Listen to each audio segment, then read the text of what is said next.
यहाँ पर एक अहम खबर से आपको आगाह करें कि सुप्रीम कोर्ट ने जस्टिस काजी फाइज ईसा के खिलाफ तौहीन अदालत की दरखास्त खारिज कर दी। अदालत ने दरखास्त गुजार हनीफ राही एडवोकेट की जानिब से वापस लिए जाने पर दरखास्त खारिज की है। आपको अपडेट करें हैं कि जस्टिस काजी फाइज ईसा के खिलाफ तौहीन अदालत की दरखास्त खारिज के हवाले से ये दरखास्त की समाअत की है। आपको अपडेट करें कि सुप्रीम कोर्ट ने जस्टिस काजी फाइज ईसा के खिलाफ तौहीन अदालत की दरखास्त खारिज कर दी है।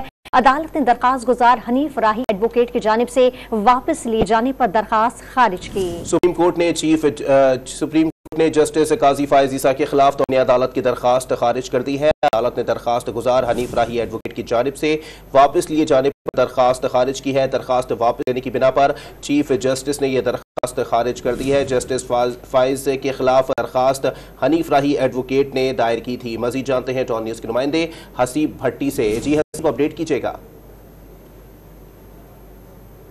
एक मकामी वकील है रियाज नीफराई, उनकी जानिब से जस्टिस ईसा और आर्ड्यूली कमीशन और के लिए 2 दिन पहले आदमी जो सुप्रीम कोर्ट ने जस्टिस काजी फाइज ईसा के खिलाफ तौहीन अदालत की दरखास्त खारिज कर दी। तफसीलात बता रहे थे हसीब भट्टी, आपका बहुत शुक्रिया।